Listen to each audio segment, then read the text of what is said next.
Hi hello everyone. ఈరోజు అయితే chicken curry తయారు చేసుకునే విధానం అయితే చూద్దామండి. చాలా సింపుల్గా టేస్టీగా చికెన్ కర్రీ. మనం ఇందులో కొన్ని ఇంగ్రీడియంట్స్ వేస్తే చాలా టేస్ట్ ఉంటుందండి. అవేంటి ఎలా అన్నది అయితే చూసేద్దాం. చికెన్ కర్రీ అందరికీ తెలిసిందే, బట్ నేను చెప్పినట్టు చేస్తే టేస్ట్ చాలా బాగుంటుంది. చక్కగా గ్రేవీతో అయితే చాలా బాగుంటుంది. ఒకసారి అయితే ఎలా చేయాలో తయారు చేసుకునే విధానం చూసేద్దాం. కడాయి పెట్టి ఆయిల్ వేసి ఆనియన్స్ మిర్చి అయితే కొద్దిగా వేసానండి. గ్రేవీకి అయితే నేను మిక్సీ పట్టేసాను. చికెన్ అయితే ఒక హాఫ్ అన్ అవర్ ముందు అయితే ఒక 15 మినిట్స్ అన్న పర్వాలేదు, వెంటనే అన్న కూడా పర్లేదు. చికెన్లో అయితే అల్లం వెల్లుల్లిపాయ పేస్టు కొంచెం వేసి, ధనియాల పౌడర్, గరం మసాలా, చికెన్ మసాలా కొంచెమే వేసానండి. అన్నీ కొంచెం వేసుకుంటే సరిపోతుంది. మరీ హెవీగా వేసుకుంటే అయితే మాత్రం ఘాటు ఎక్కువ అవుతుంది. పసుపు, కారం, సాల్ట్ అన్నీ వేసి కలిపి పక్కన పెట్టేశాను. ఆనియన్స్ అయితే ఎగిపోయాయి కదా, టమాటాలు అయితే కొంచెం కలిపేసుకొని మూత పెట్టేసుకుంటే ఇవి కూడా దగ్గరికి అయిపోతాయి. కొంచెం సాల్ట్ అయితే ఇందాక వేస్తాం కాబట్టి కొంచెం ఇందులో అయితే యాడ్ చేసి మూత పెట్టేస్తే దగ్గరికి అయితే అయిపోతుందండి. చక్కగానే ఇది దగ్గరికి అయిపోతే అప్పుడు చికెన్ యాడ్ చేయొచ్చు. చూసారా, ఇలా దగ్గరికి అయిపోతే మూత పెట్టేసాక చికెన్ అయితే యాడ్ చేయొచ్చు. నాకు చికెన్కి అయితే అన్నీ అప్లై చేసి అన్నీ చక్కగా ముక్కలకి అయితే బాగా మసాలా అప్లై చేసినట్టు చక్కగా ఏదో కలిపేసేటప్పటికి చాలా బాగా వస్తుందన్నమాట. అలా చూసారా, నేనైతే హాఫ్ అన్ అవర్ అయితే ఇలా ముక్క పట్టుకొని అప్లై చేశాను అనమాట. బాగా కలిపేశాను. ఇలా చేస్తే మాత్రం టేస్ట్ సూపర్గా ఉంటుందండి. ఈరోజు అయితే ఎంత బాగుందో టేస్టు. ఎప్పుడు వండే కంటే చాలా బాగుందనమాట. ఇప్పుడు నేను చెప్పిన ఇంగ్రీడియంట్స్ అన్నీ వేసుకుంటే చికెన్ కర్రీకి అయితే సూపర్గా ఉంటుంది. చూసారా, ఇలా కలిపేసి కొంచెం హైలో పెట్టేసుకొని మళ్ళీ మధ్యలో మూత పెట్టుకుంటూ కలిపేసుకుంటే సరిపోతుందండి. అల్లం వెల్లుల్లిపాయ పేస్ట్ కూడా ఇంకా కొంచెం యాడ్ చేస్తాను. కారం అయితే సరిపడగా అయితే చాలా ఎక్కువ ముందే కలిపేసుకున్నాను. ఇప్పుడైతే అసలు యాడ్ చేయక్కర్లేదు. మనం అందుకే చెప్పాను కదా, మనం ఫ్రిడ్జ్లో పెట్టుకున్న ముందు అయితే కలిపేసుకొని డైరెక్ట్ తర్వాత అసలు యాడ్ చేయకుండా ఉంటే టేస్ట్ బాగుంటుంది. మనం ఇది కలిపి వాటర్ వేసాకైతే కారం అది యాడ్ చేస్తే టేస్ట్ మారిపోతుంది అనమాట.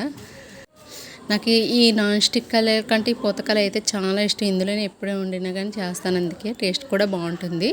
మనకి సిల్వర్ కళాయిలు అనేటికి మూత పెట్టి కాసేపు అలా మధ్యలో కలుపుకుందాం. అల్లం వెల్లుల్లిపాయ పేస్ట్ కచ్చపిచ్చే దంచేసి అయితే యాడ్ చేస్తున్నాను.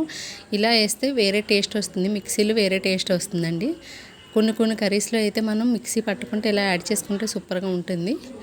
ఇది అవైలబుల్గా అందరికీ ఉంటాయి కదా ఈ రోజుల్లో, లేకపోతే మామూలు మిక్సీ పట్టనే వేసుకోవచ్చు అనమాట. కొంచెం అయితే అల్లం వెల్లుల్లిపాయ పేస్ట్ కచ్చాపిచ్చి దంచాం కదా, యాడ్ చేసి బాగా కలిపేసుకుందామండి. నేను అన్నీ ముందే వేస్తానండి, అసలు ఇంక ఇందులో యాడ్ చేసేది ఏమీ లేదు. ఇప్పుడు ఇందా చెప్పాను కదా, మసాలాలన్నీ యాడ్ చేశాను. గరం మసాలా, ధనియాల పౌడర్, పసుపు, కారం, సాల్టు, చికెన్ మసాలా అన్నీ యాడ్ చేసి కలిపేసి పక్కన పెట్టేసుకున్నాను. ఇంక ఇది కలుపుకుంటే హైలో పెట్టి బాగా కలిపేసుకుంటే సరిపోతుందండి. దగ్గరికి కొంచెం ఇలా ఉడికిన తర్వాత అప్పుడైతే వాటర్ యాడ్ చేసుకోవచ్చు. అది కూడా చాలా ఎక్కువేమో అవసరం లేదు, తక్కువే. కొంచెం ఎక్కువ కుక్ అయిపోయింది అనుకోండి, వాటర్ యాడ్ చేయకముందు మనకి అప్పుడు తక్కువ వాటర్ వేయచ్చు. లేదు వెంటనే వేసేసుకున్నామంటే ఇది కుక్ అవ్వకుండా వాటర్ ఎక్కువ పడుతుంది, ఎక్కువ టైం తీసుకుంటుంది. ఎప్పుడైనా చికెన్కి అయితే కొంచెం టైం తీసుకొని అయితే కుక్ అయిన తర్వాత కొంచెం టైం తీసుకొని వాటర్ వేసుకుంటే బెటర్ అనమాట.